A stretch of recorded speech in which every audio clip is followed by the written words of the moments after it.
Ngayong week po, mga magulang at kapatid, ewan ko po kung nakita nyo. Pakiramdaman ko naman po, napanood nyo yung mga nangyari sa Senado. At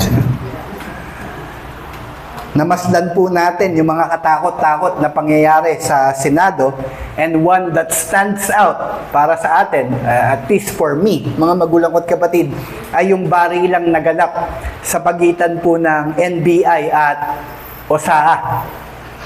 And what is so interesting, mga magulang at kapatid, in that particular shootout is the fact na hindi malinaw kung sino ba talaga yung nagsasabi ng totoo sa pagitan po ng NBI at sa pagitan ng OSAA. Kasi during the night na nag-aaroon po ng barilan, one of the senators was calling yung head po ng NBI, and he was claiming na wala po silang ahente doon sa vicinity ng Senate location. And pero as we all know, nitong mga nakaraang investigasyon, meron po pala mga ahente ng NBI doon. Pero at the same time, may claim sila na although meron silang NBI na ahente doon, nasa GSIS location lamang. And on the other hand, yung OSAA naman po na unang nagpaputok is claiming na ang dahilan kung bakit sila nagpaputok is because hindi totoo yung sinasabi daw po ng NBI na nasa GSIS vicinity lamang sila. According to this OSAA agents, yung NBI agents daw po is trying to come in. In fact, binabare na pa raw po yung isang pintuan doon daw po sa Senate building. And in this particular time, mga magulang ko at kapatid, truth is, nakakalito kung sino yung paniniwalaan mo sa kanila. And the only thing that will eventually tell us kung ano talaga yung katotohanan is time. Darating yung panahon, mauunawaan din natin kung sino yung nagsasabi sa kanila ng totoo. But the point that I'm making this morning is this: meron lamang nagsasabi ng totoo sa dalawang panig na ito. Meron lamang nagsasabi ng totoo sa kanila. And the reason that I'm starting with this particular story is because kagaya na nangyayari sa ating bansa, kung saan meron lamang nagsasabi ng totoo, the Bible is also introducing us sa dalawang panig na meron lamang sila, na sa dalawang panig na to, meron lamang isang nagsasabi ng totoo. At kung paano may isa lang panig na nagsasabi ng totoo sa pagitan ng NBI at OSAA, ganon din naman mga magulang ko at kapatid. Meron lang ding isang nagsasabi ng totoo dito sa dalawang panig na ini-introduce sa atin ng Bible sa ating passage na ating binabasa. And for us to better understand it, let us again read the passage that we are about to study this morning. Kung meron po kayong Biblia, samahan niyo po ang buklat nito sa Psalms chapter 1 verses 1 hanggang 6. Sabi po dito, mapalad ang taong hindi nakikinig sa payo ng masama at hindi sumusunod sa masama nilang halimbawa. Hindi siya nakikisama sa mga kumukutya at hindi nakikisangkot sa gawang masama.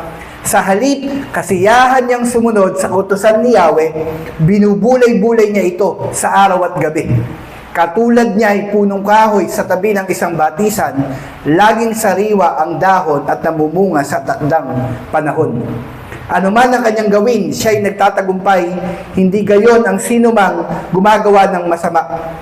Ito ay tulad ng ipa, hangin ang siyang nagtatangay.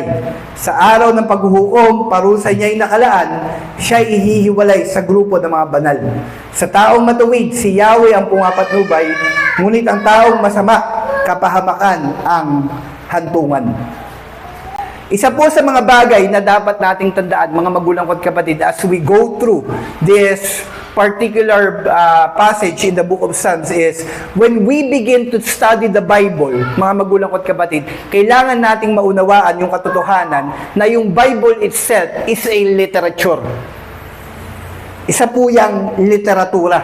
At bilang isang literatura, mga magulang ko at kapatid, kailangan po natin kilalanin yung katotohanan na meron po siyang iba't ibang genre. o iba't ibang klase ng literatura. At ang bawat isang klase ng literatura na makikita natin sa Bible ay nagko-communicate sa atin ng katotohanan sa magkakaibang kaparaanan. Halimbawa na lamang po itong Book of Psalms, kung saan ito po ay kinukonsider, mga magulang ko't kapatid, na wisdom or poetic literature. Ganun po yung bansag dito. Pag pinag-usapan natin yung Book of Psalms, kasama yung Song of Solomon, Proverbs, Ecclesiastes, Job, that is a poetic literature. That is considered as a wisdom literature. At dahil po sila ay poetic literature, mga magulang ko't kapatid, ibig sabihin nito, most of the content o most of the nilalaman ng libro na ito ay naglalaman ng metaphor, hyperbole, symbolism, parallelism, irony, and even typology. After all, poetic book nga siya. Kaya hindi po, ibig sabihin nito, mga magulang ko't kapatid, when we interpret this, when we study yung Book of Psalms, we should bear in mind, o lagi nating tatandaan, na hindi lahat ng nilalaman nito should be taken literally. Kasi nga po, poetic siya. Kaya hindi mo dapat i-take literally ang lahat ng sinasabing ito. Kung paanong hindi natin tinetake literally yung mga kanta sa ating kapanahunan na pag sinasabing susungkitin ko ang bituin at ikukwintas ko sa babae, hindi natin yung i-take literally because we know that that is a poetic expression ng pagmamahal ng isang lalaki sa babae. The point that he is trying to make from that praise is, mahal na mahal kita, gagawin ko ang lahat para sa'yo. But we will not take it literally na susungkitin niya talaga yung between because that is impossible. That is the same thing with the Book of Psalms. Lahat ng nilalaman nito, hindi dapat natin tinetake literally. Pero hindi po ibig sabihin na ito ay poetic, na ito ay hindi dapat i-take literally. Ibig sabihin yung katotohanan ng nilalaman nito o yung tinuturoy nito ay hindi totoo o hindi natin maaasahan. That is not the point. Hindi naman porket poetic ito, ibig sabihin hindi na ito totoo o hindi na ito maaasahan. Hindi po yun yung point ko. Ang ibig sabihin lang nito, when the psalmist chose to communicate yung katotohanan na gusto niyang iparating, hindi niya ito ginawa through direct statements. Rather, ginawa niya ito through poetic languages. Ibig sabihin, imbis na sabihin niyang ganito niya sinabi. Mga magulang ko't kapatid. Imbis na, for example, meron tayong mga term of endearment. Lagi ko po ito naririnig kay Bernard at kay Elaine. Imbis na tawagin ni Bernard si Elaine na Elaine, tinatawag niya ito through poetic language, through a way na may paparamdam niya yung pagmamahal niya at kung sino si Elaine sa kanya. At tawag ni Bernard kay Elaine lagi, kaibigan ko. Di ba hindi ganun yung tawag ni Bernard kay Elaine? Mapapahamak pa ako. Kasi hindi tinatawag ni Bernard na ganun sa Elaine. Hindi, ang tawag ni Bernard kay Elaine, asawa ko. Mahirap naman pag tinawag na kabit ko. Kasi hindi na po yun nagsasabi ng totoo, pero poetic pa din. Nagagasi po ako? And that is the same thing that is happening in the Book of Psalms. When it was trying to communicate something, hindi niya ito ginawa through direct statements. Rather, ginawa niya ito through poetic language. At ito po mga magulang ko't kapatid ay malinaw natin makikita, especially dito sa talata na ating binasa. Kasi in this passage that we have this morning, mga magulang ko't kapatid, makikita natin na what the psalmist is doing here is communicating to us the doctrine of two ways. O yung katotohanan na merong dalawa lamang na path o dalawang, para ba sa Tagalog to? Dalawang daanan tayong pwedeng kunin sa buhay na ito. Meron lamang two ways na pwede nating, ano ba yung tawag doon? Daanan. Meron lang tayong dalawang direksyon na pwedeng puntahan. At yung dalawang direksyon na to, mga magulang ko't kapatid, is actually influenced by the Word of God or by the Word of the people around us. Ibig sabihin, dalawa lang yung pwede mong direksyon na puntahan. At yung direksyon na pupuntahan mo is actually influence o dinedetermina ng pakikinggan mo sa buhay. is either makikinig ka sa salita ng Diyos o makikinig ka sa sinasabi ng mga tao sa paligid mo. That is the point that the psalmist is trying to communicate in this particular passage that we have this morning.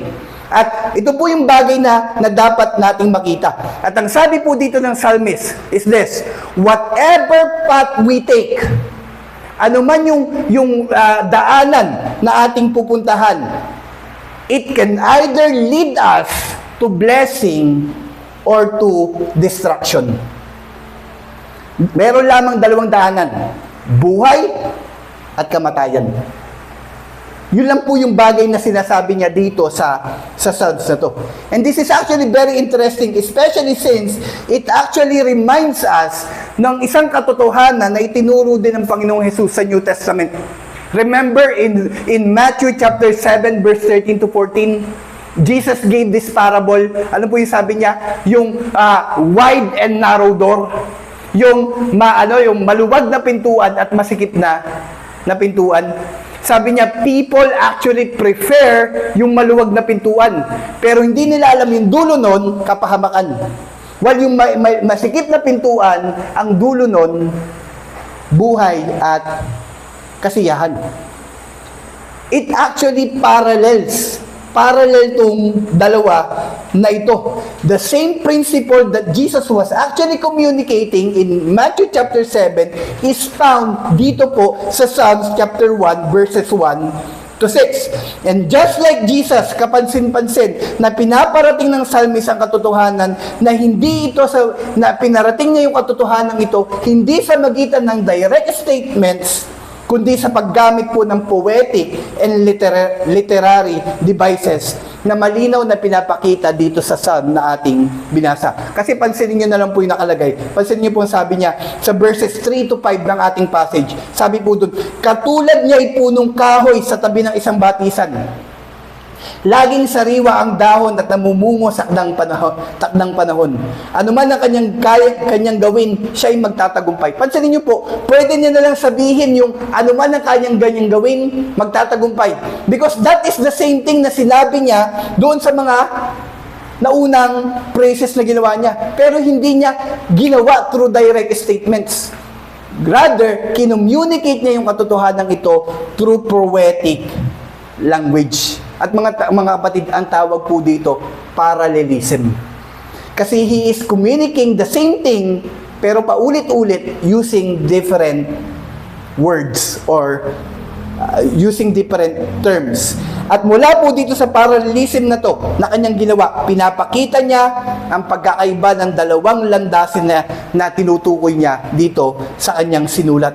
At kung ano ang magiging magkaibang resulta ng dalawang landasin na ito. But if we look at it closely, mga magulang at kapatid, makikita din natin na hindi niya lang pinapakita kung anong magiging resulta kapag tinake natin ang anumang landasin na ito.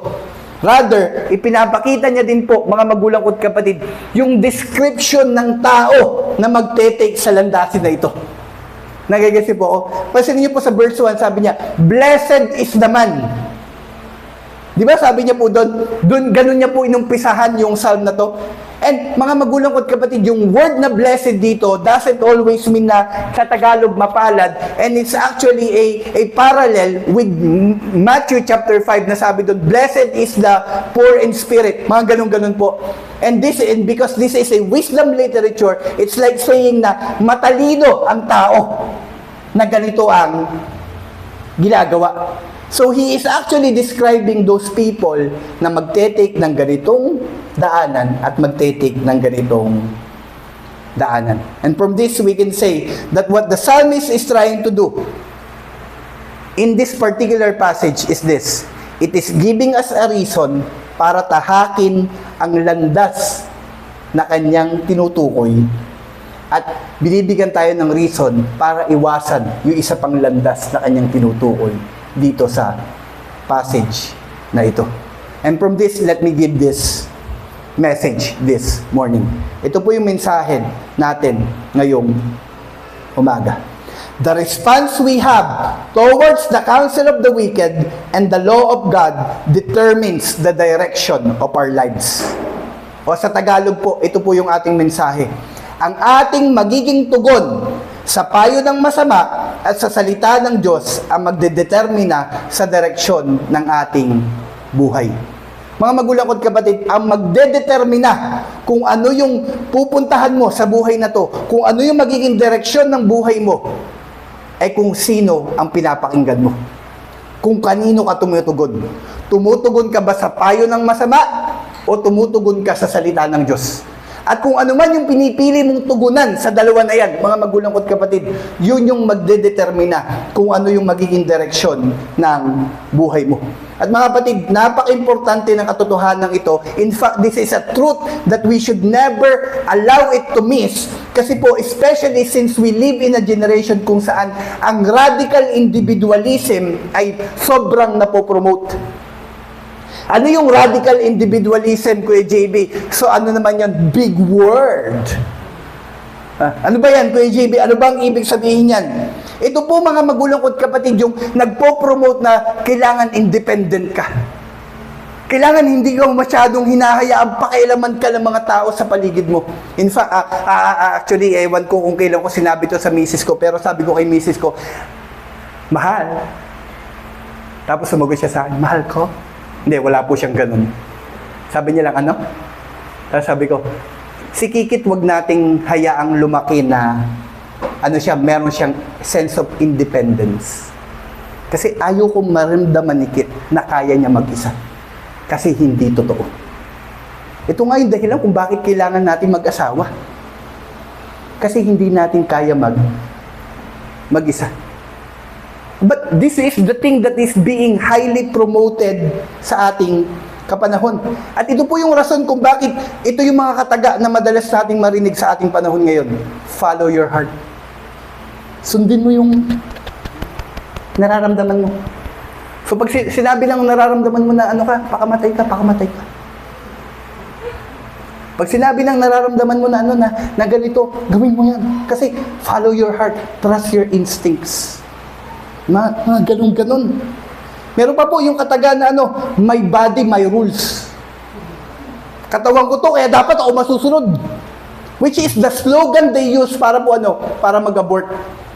Which is nakakatawa, mga magulang ko at kapatid. Kasi sinasabi nila, my body, my rules, ako dapat ang masunod kasi katawan ko to. Not realizing na kapag sila'y buntis at sila'y nagpa-abort, yung bata doon sa loob ng tiyan nila, may sariling katawan yun. Pero sila yung nagde-decide para doon. So the slogan that they use to actually justify what they are doing is the same slogan that they are actually violating. Bakit po? Kasi sila yung nagde-decide para sa katawan ng bata. And they will argue, hindi pa naman kasi tao yun.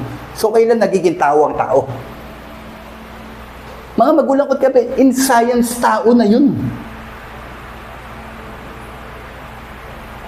Pero this is the thing that they are actually propagating. Radical individualism, hindi mo ko pwedeng pakialaman. Kasi my body, my rules. Na para ba sinasabi mo, wala kang karapatan para sabihin sa akin kung paano ako mamumuhay. I am the boss. You are not the boss of me. That is the thing that they are keep on saying. At yung mga katagal na to, all of these are a product of radical individualism. The problem is, mga magulang ko at kapatid, what I want us to realize this morning is this. Although, ang ganda pakinggan, di ba? Parang kasi yan yung pinopromote natin, maging independent ka eh. Huwag kang umasa sa mga tao sa paligid mo. Parang yan yung ngayon, yun yung cool ngayon eh. Pag independent ka, talaga nagawa mo yan na ikaw lang mag-isa. But the truth is, mga magulang ko at kapatid, walang mag-isa eh. We can never live. Sabi nga, di ba? Naalala ko, meron po akong kasamahan dati sa JL, sa Salamaw. Lagi niyang sinasabi yung quotation na, no man is an island. Kasi wala naman talaga, mga magulang ko at kapatid. And the thing is, when we look at the passage that we have today is, isang bagay na pinaparating nito, hindi totoo na walang naging impluwensya sa'yo. You are always being influenced by someone. This is why there is no such thing as individualism. A person might be convinced Pwede kang kumbinsido na ikaw as yourself ay nagdidesisyon para sa iyong sarili, but the truth is, wala naman talagang independent. You are always being influenced by someone. The question is, sino ang nag-iimpluwensya sa iyo? Are you being influenced by people, or are you being influenced by the Word of God? And that is the question that you need to honestly answer in yourself. Kasi mga magulang ko at kapatid, whatever answer you have with this, yan yung magdedetermina ng direksyon ng iyong buhay. At dito po sa ating passage na pinag-uusapan ngayon, mga magulang ko at kapatid, dalawang bagay po yung pinapakita nito. Una, yung danger of the counsel of the wicked, at pangalawa, yung blessing of the Word of God. Yun yung bagay na makikita natin dito sa ating text na binasa sa umagang ito. The danger of the counsel of the wicked and the blessing of the Word of God. At tingnan po natin siya isa-isa. Let us first look at the danger of the counsel of the wicked. So Psalms chapter 1 verse 4 to 6, listen to what it says. Hindi gayon ang sino mang gumagawa ng masama, ito ay tulad ng ipa, hangin ang siyang nagtatangay. Sa araw ng paghuhukom, parusa niya'y nakalaan, siya'y ihihiwalay sa grupo ng mga banal. Sa taong matuwid, si Yahweh ang pumapatnubay, ngunit ang taong masama, kapahamakan ang hantungan. And for us to better understand this, mga magulang ko at kapatid, what the psalmist is doing here is actually introducing the idea na meron lang tayong dalawang pinapakinggan. It's either pinapakinggan natin yung taong masama at pinapakinggan natin yung salita ng Diyos. That is what we are doing. At dito po, mga magulang ko at kapatid, dito po sa 4 to 6, ang ginagawa po dito ng psalm is, malinaw nitong ipinapakita yung kakaharaping resulta o bunga ng mga taong masasama o yung mga taong nagpapayo ng masama. Ibig sabihin, may mga taong masama at ang audacity nila ay ito, nagpapayo pa sila. Nalagay kasi po yun, di ba audacity yun, para bang sa salitang kanto, ang kapal naman ng mukha. Kasi masama na nga, nagpapayo pa. At ang sinasabi dito sa verse 4 to 6, ang pinapakita dito, yung kahaharaping resulta ng mga taong ito.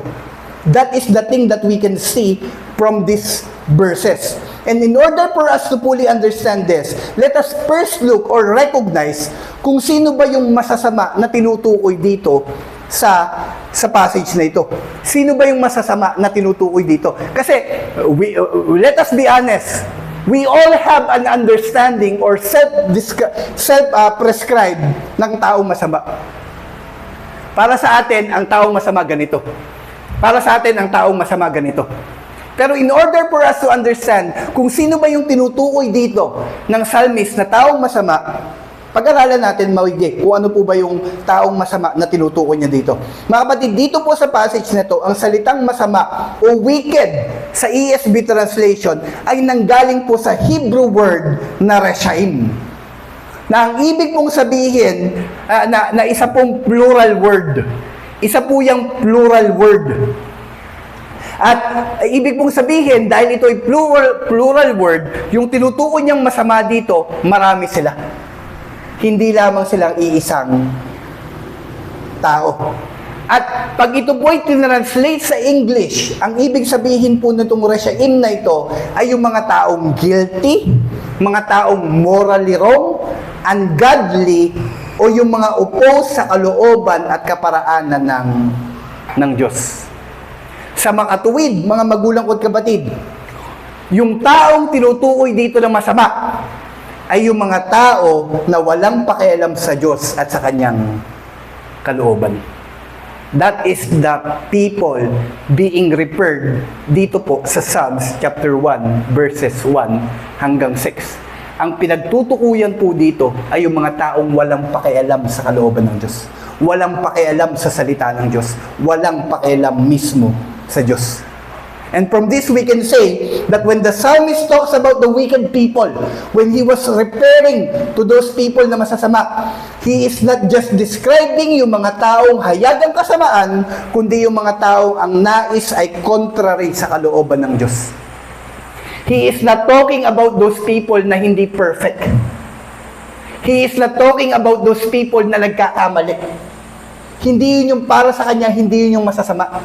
Para sa kanya, yung mga taong masama ay yung mga ano, yung mga walang takot sa Diyos. Yung walang pakialam sa kalooban ng Diyos. Yung walang pakialam sa Diyos mismo. At ito yung mga tao na pwedeng respectful, pwedeng good, pwedeng self-discipline, pwedeng mabait, pwedeng family-oriented, at even honest.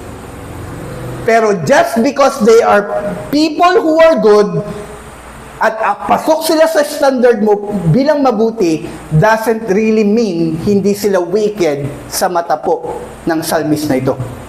Kasi para sa psalmist, ang taong hindi masama ay yung taong may takot sa Diyos at may paggalang sa kanyang kalooban. And let us be honest, there are people na hindi nagsisimba, pero we can say na mas mabait pa sa atin.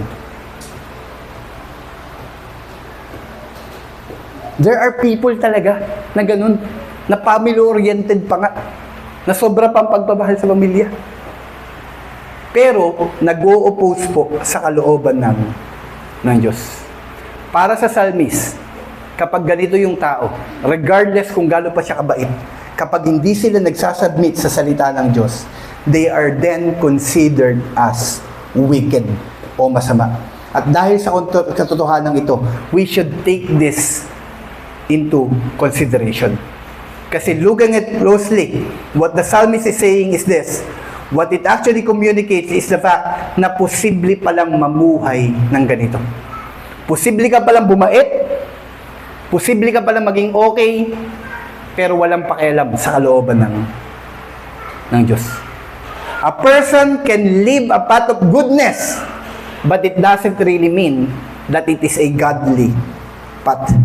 And the point that the psalmist is trying to get across from this passage is this: may resulta o bunga ang pamumuhay ng ganyan. Pag pinili mo yung ganyang klase ng buhay, magkakaroon niya ng resulta. And what is so interesting is, instead of directly saying kung ano yung magiging resulta nito, napansin niyo po, na pwede sabihin niya lang, kapahamakan yung resulta niyan. Hindi eh. Hindi ganun yung sinabi niya. Rather, ang ginawa po ng psalmist para i-express yung magiging resulta ng mga ganitong tao, ano po yung ginawa niya? Kinumpara niya yung mga ito sa ipa. Alam niyo po yung ipa, mga magulang at kapatid? Yung ipa, yung pinangihilod. Tinitignan ko lang kung nakikinig pa kayo. Alam niyo po yung ipa, mga magulang at kapatid? At para po mas maintindihan natin, mga magulang at kapatid, kung ano ba yung ipa na tinutukoy dito, let us first recognize that when the psalmist is actually describing it, he was describing it from their context. Back then, mga magulang at kapatid, yung ipa po ay after nilang mag-aani sila ng kanilang anihin, di ba? Ang gagawin po nila sa kanilang mga ani, dinadalay po nila ito sa isang giikan o doon sa threshing floor. Nakaraniwan po matatagpuan yan sa matataas na lugar kung saan malakas yung hangin. Doon po nila dinadala lahat ng kanilang ani. Kasama sa proseso na kanilang gagawin, mga magulang at kapatid, kaya nila dinadala sa lugar na mataas ang hangin kasi yung mga ipa po, pag lumakas yung hangin, tatangin po yun. Kasi wala po yung laman. Yun po yung mga ani na walang laman. Yun po yung balat lang. Yun po yung ipa. So, isa pa sa gagawin nila para masigurado nila na wala ng ipa sa kanilang ani, gagawin po na kukunin nila yung ani nila. Tapos, pagkaano nila ani, kakainin po nila para malasahan nila kung ano yung ipa. Hindi po ganun ha. Ang gagawin po nila, kukunin nila yung ani, ihahagis nila. Malakas yung hangin. Pagkahagis nila, mga magulang ko't kapatid, yung mga ani nila na may butil, kusa yung babagsak. Bakit po? Kasi nga mabigat. May laman. Pero pag yung hinagis nila, tinangay, ibig sabihin nun wala yung laman. Yun ay isang ipa. Doon nila ini-evaluate kung ano yung mapapakinabangan at kung ano yung hindi mapapakinabangan. At alam niyo po yung sabi niyang ano dito, nung psalmist, nung kinumpara niya yung mga taong masasama o yung mga taong walang takot sa Diyos sa iba, what is he trying to say? They are like people na walang pakinabang. And they are like people na madaling tangayin ng hangin. Anong ibig sabihin nito? Kung ano yung uso, nandun sila. Kung ano yung in, andun sila. That is what people are. Kapag wala kang takot sa Diyos, wala kang stability. Kung ano yung in, kung ano yung nandyan, yan yung gagawin. Hindi kagaya ng butil na dumating man yung hangin, nagiging siyang stable. So with that, what the psalmist is trying to say is, ang mga wicked people, they are unstable, walang pakinabang, at hindi mo sila maaasahan. Kasi pagdating ng hangin, madali silang tatangayin. And this is the reason kung bakit ang sabi ng psalmist, they won't be able to stand in judgment o maging sa kongregasyon ng matutuwid. After all, unstable sila, unreliable sila, at wala nga silang benefits. Hindi mo sila mapapakinabangan. And notice how he described them at the end of the verse 6. Dinagdag pa ng psalmist na at the end of the verse 6, sabi nito, yung mga taong ito, they will perish. O sa Tagalog, kapahamakan ang kanilang sasapitin. Kasi alam niyo po, in their context, yung mga ipa, anong pong ginagawa doon, sinusunog po yun afterwards. Yun lang po yung gagawin sa mga ipa. And this is why sabi niya, kapahamakan yung magiging resulta ng mga yan. And now, considering all of this truth, considering na ganito yung description nila, considering na ganito yung magiging resulta nila, now we can understand kung bakit sabi ng psalmist at the beginning of the psalm, sabi niya sa verse 1, blessed is the man who walks not in the counsel of the wicked. Mapalad ang mga tao na hindi nakikinig sa kanilang payo. After all, mga magulang at kapatid, why would you believe or listen to people na parang ipa? Yun po yung sinasabi nitong psalmist na ito. And from this, let me give this point. The counsel of the wicked is dangerous not because it is unwise or impractical, but because of the end to which it leads. That is destruction. O sa Tagalog po, ang payo ng mga masasama ay mapapanganib hindi dahil ito ay hindi matalino o hindi praktikal pakinggan, kundi dahil sa kung saan ito dinadala ang tao at walang iba kundi kapahamakan. Alam niyo po kung bakit hindi dapat pakinggan yung payo nila? Hindi dahil hindi ito matalinong pakinggan. Hindi dahil hindi ito praktikal pakinggan. Kundi dahil kung saan ito kadadalhin. Kapahamakan. Kasi kung sila nga na nagpapayo, kapahamakan ang kanilang magiging resulta, lalo pa yung kanilang mga payo. At yan yung dahilan kung bakit hindi mo sila dapat pakinggan. And that is the point that the psalmist is trying to make in this particular passage. And that is the danger ng wicked counsel. At napakahalaga ng katotohanan ito. Because the truth is, mga magulang at kapatid, karamihan ng mga payo ng mga taong walang pagkakilala sa Panginoon o walang takot sa kanyang salita is actually practical at matatalinong pakinggan. Napansin niyo po ba to? Yung mga tao na walang pagkakilala sa Panginoon, mga taong walang takot sa Panginoon, yung mga payo nila, ang sarap pakinggan eh. And actually, practical pakinggan. Listen to their advices.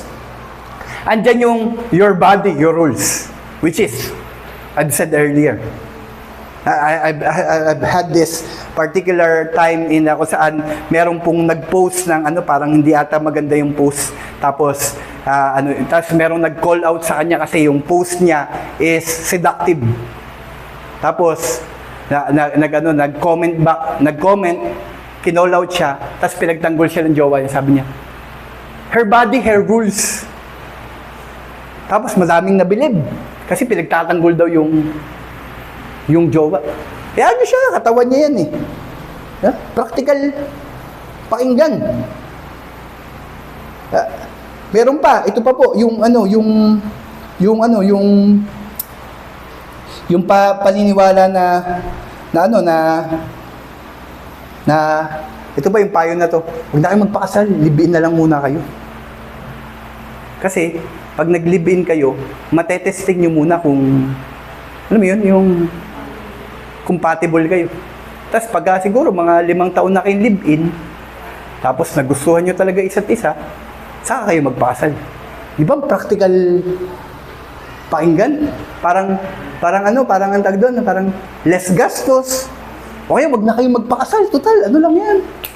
Papel lang naman yan. Ganyan yung mga payo nila, mga magulang ko't kapatid. Pero ba di ba sabi, huwag na kayo magpakasal kasi papel lang naman yan. Total, meron pang isang grupo, sasabi, di naman totoo yung kasal na yan kasi pag nagsiping na kayo sa mata ng Diyos, kasal na kayo dun. May mga ganun paniniwala, mga magulang, kaya hindi nagpapakasal. The problem is, pag tinignan mo sa Biblia, hindi ganun yun.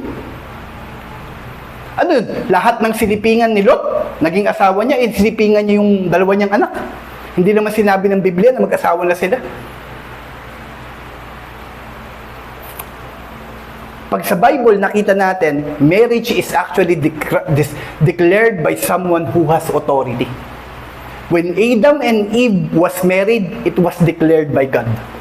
And that is the same thing that is happening to us. When you get married, someone needs to declare that you guys are already married.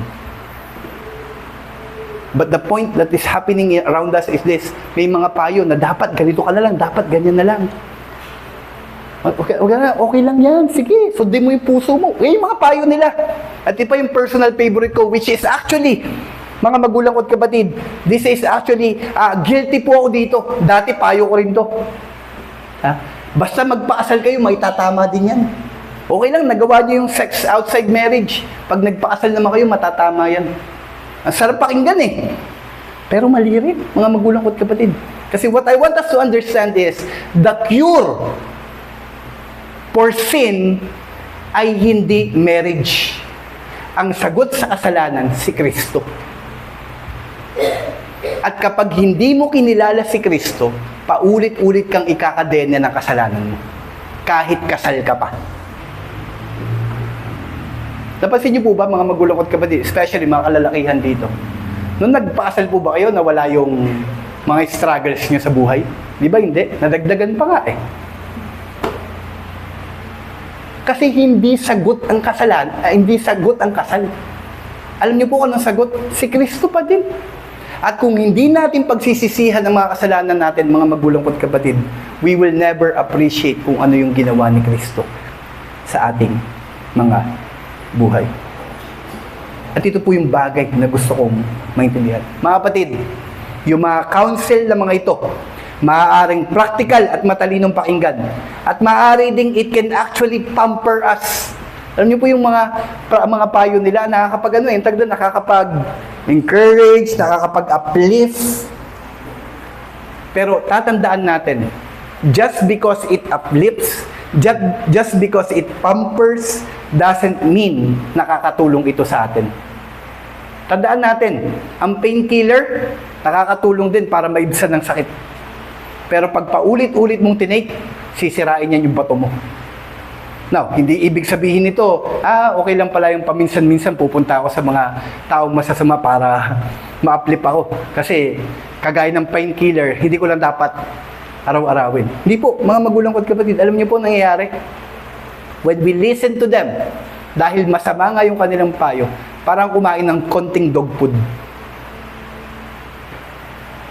Sabihin mo, konting dog food lang naman. Dog food pa din yun.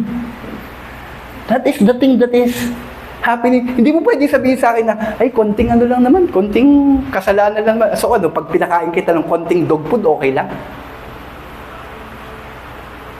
That is the same thing, mga magulang ko't kapatid. And from that, let me give this challenge. Mga kapatid, dahil hindi natin maiiwasan mamroblema, mangailangan ng payo at tulong, ipinamamanhik ko sa buhay ng bawat isa sa oras na ito. Be considerate kung kanino ka lalapit para humingi ng payo. Hindi lahat ng pwede mong puntahan, dapat mong puntahan. Hindi lahat ng pwedeng pakinggan, dapat mong pakinggan. Hindi lahat ng willing magpayo sa'yo, dapat mong pakinggan. Huwag kang mag-settle sa mga taong present lang. Ito yung problema natin eh. Di ba? Ay, kaya ako sa kanya lumapit kasi siya yung present eh. Godly nga kayo. Nasa loob nga kayo ng church. Wala naman kayo. Busy kayo lagi. Pero huwag kayong mag-settle sa mga taong present lang. Kasi just because they are present doesn't necessarily mean okay sila. Tignan nyo na lang po sa Senado. Yung mga senador na present doon, okay ba lahat? Di ba? Hindi po ba kayo nagsisisi sa mga binoto nyo? Ako po, meron akong pinagsisisi siyang binoto eh. They are present. Merong naghahanap, bakit daw laging wala? Sa totoo lang, may mga pagkakasabi mo, dapat okay nga lang, wala siya dun eh. Kasi, hindi lahat ng present, okay. Talungin niyo po si Jonah, teacher yan. May mga estudyante yan na pag-present yung estudyante nila. Kasi hindi lahat ng present maaasahan. At huwag din tayo mag-settle, mga magulang ko't kapatid, sa mga taong malapit lang. Kung hihingan mo ng payo, yung mga taong malapit lang, huwag po tayo mag-settle doon, mga magulang ko't kapatid. Hanapin natin, hihingan natin ng payo ay yung mga taong hindi malapit lang, kundi malapit sa salita ng Diyos. Alam niyo po, si Paul Washer had this preaching. Sabi niya, huwag kayong mag-settle sa church na malapit sa inyo. Mag-settle kayo sa church na malapit sa salita ng Diyos kahit malayo sa inyo. And that same principle applies to friendship, to those people na papakinggan mo. Huwag kang mag-settle sa taong malapit lang sa'yo para humingi ng payo. Hanapin mo yung taong malapit sa salita ng Diyos. Kasi aanhin natin ang ganda ng pakiramdam kung pagkatapos naman nun ay dadalhin tayo sa kapahamakan. Nakikiusap ako sa inyo sa oras na ito. Look for a person whose authority is in the Bible. Huwag lamang yung ka-jive natin o yung kukonsintihin tayo. Ito yung problema eh. Lagi natin hinahanap yung oo lang sa atin eh. Yung magsasabi lang sa atin na okay lang yan. Yun yung problema. Mga magulang ko't kapatid, wag po nating pagsisihan po natin yung ganong klase ng desire. Rather, puntahan natin yung mga taong hindi pinakamalapit sa atin, kundi yung pinakamalapit sa salita ng Diyos. Kasi looking at the text that we have this morning, it gives us a proper motivation kung bakit sila po yung dapat nating lapitan. Kasi kung merong danger ang counsel ng mga wicked, sinasabi din po ng ating text na may blessing ang salita ng Diyos. Look at what Psalms chapter 1 verses 1 to 3 is telling us. Sabi po dito, mapalad ang taong hindi nakikinig sa payo ng masama at hindi sumusunod sa masama nilang halimbawa. Hindi siya nakikisama sa mga umukutya at hindi nakikisangkot sa gawaing masama. Sa halip, kasiyahan niyang sumunod sa utusan ni Yahweh, binubulay-bulay niya ito sa araw at gabi. Katulad niya ay punong kahoy sa tabi ng isang batisan, laging sariwa ang dahon at namumunga sa takdang panahon. Ano man ang kanyang gawin, siya ay nagtatagumpay. Mga kapatid, kung sa verses 3 to 6 o verses 4 to 6, maliwag na pinapakita ang magiging resulta ng pamumuhay ng mga masasama, dito naman po sa verse na aking binasa, malinaw pong pinapakita ito yung resulta kapag tayo ay nanangan o nasiyahan sa salita ng Diyos. And looking at how this passage started, makikita natin na ang sabi po ng psalmist, ang magiging resulta ng pagganito ay tayo po ay nagiging mapalad. And who doesn't want to be blessed? Sino po sa atin ang ayaw maging mapalad? And isn't this interesting? After all, we live in a generation kung saan lahat po tayo gustong maging mapalad. The problem is, lahat po tayo merong self-prescribed kung ano ay tsura ng taong mapalad, taong pinagpala. But here, the psalmist is actually telling us kung ano ang litrato ng isang taong mapalad. Para sa kanya, ang taong mapalad, yung mga taong hindi nakikinig sa payo ng masasama at nasisiyahan sa salita ng Diyos. That is what he is trying to communicate in this verse. At ginawa niya ito by showing us to us by giving a negative and positive statement. Pansinin niyo po yung negative statement.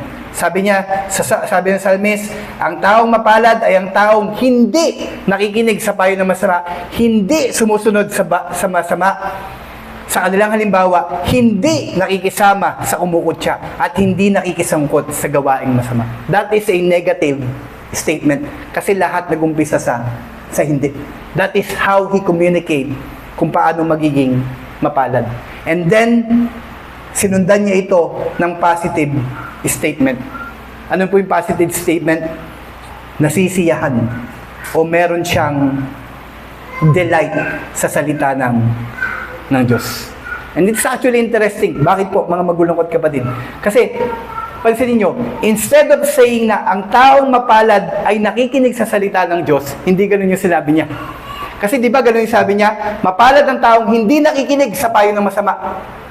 Pagdating sa positive statement, sabi niya, ang taong mapalad ay nakikinig sa salita ng Diyos. Hindi ganun yung sinabi niya. Rather, sabi niya, ang taong mapalad ay ang taong nasisiyahan sa salita ng Diyos.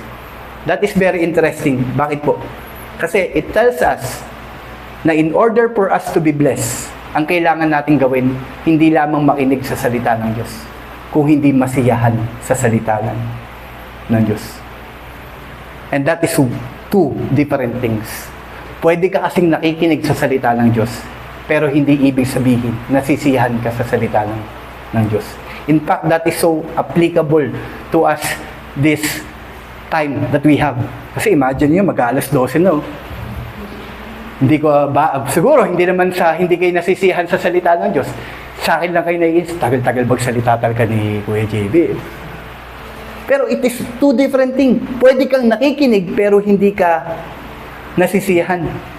And another important nuance is this. Notice na hindi sinabi ng psalmist na mapalad ang taong nasisiyahan sa payo ng salita ng Diyos. Hindi ganun yung sinabi niya.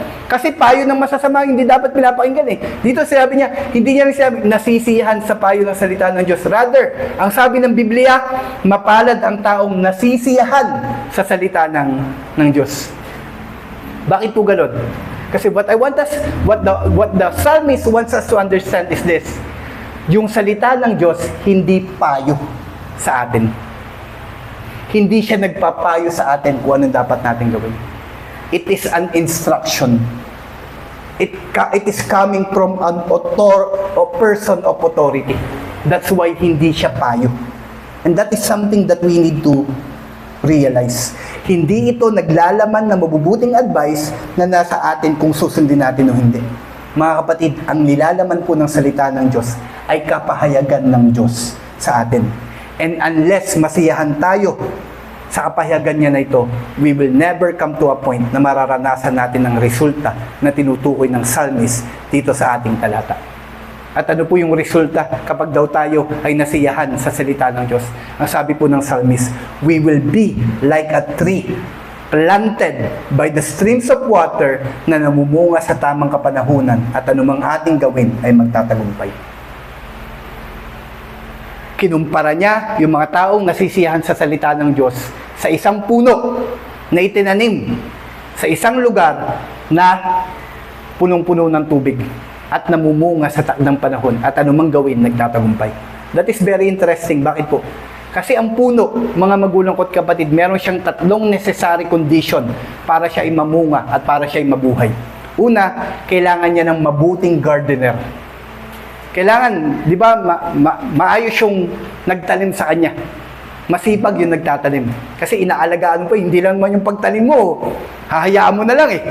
Hindi, kailangan yun ay pinapangalagaan mo. Tinatanggal mo yung mga pwedeng sumira doon. Pangalawa, necessary condition para mamunga din yung puno, kailangan niya rin ng maayos na environment.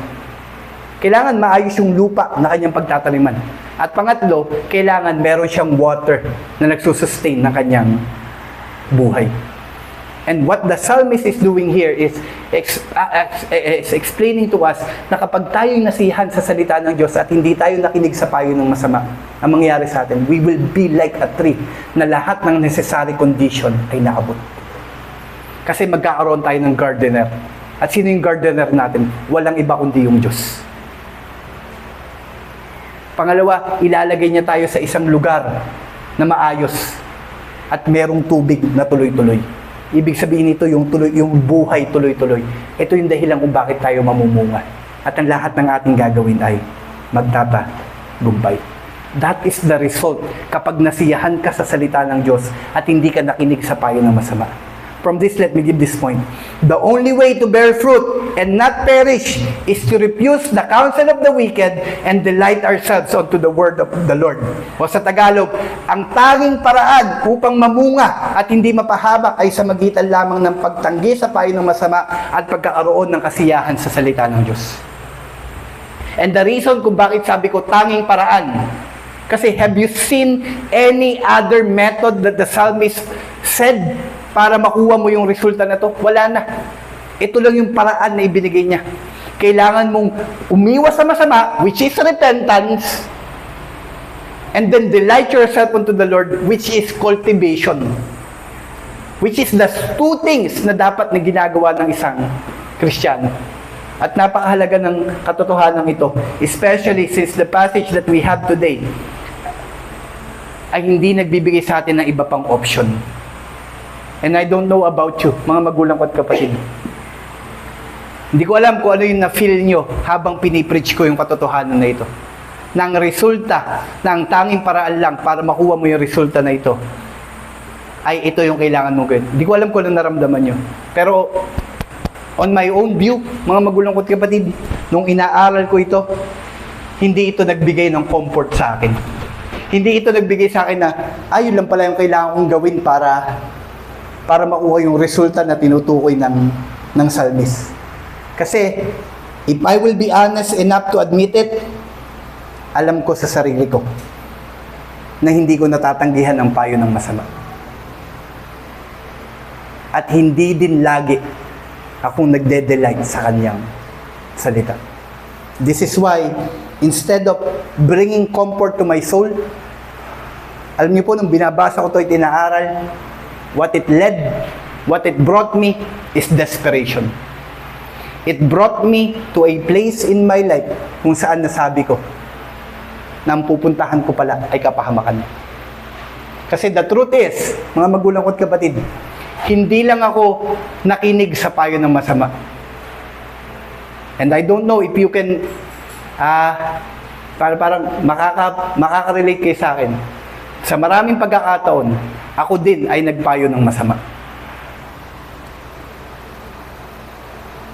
So when I was reading this, while I was chewing the truth of this passage, it brought me to my knees.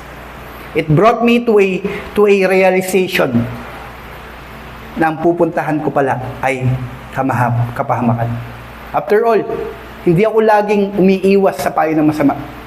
Hindi ko laging natatanggihan ng payo ng masama. At hindi rin ako laging nasisiyahan sa salita ng Diyos. But praise God, merong mabuting balita.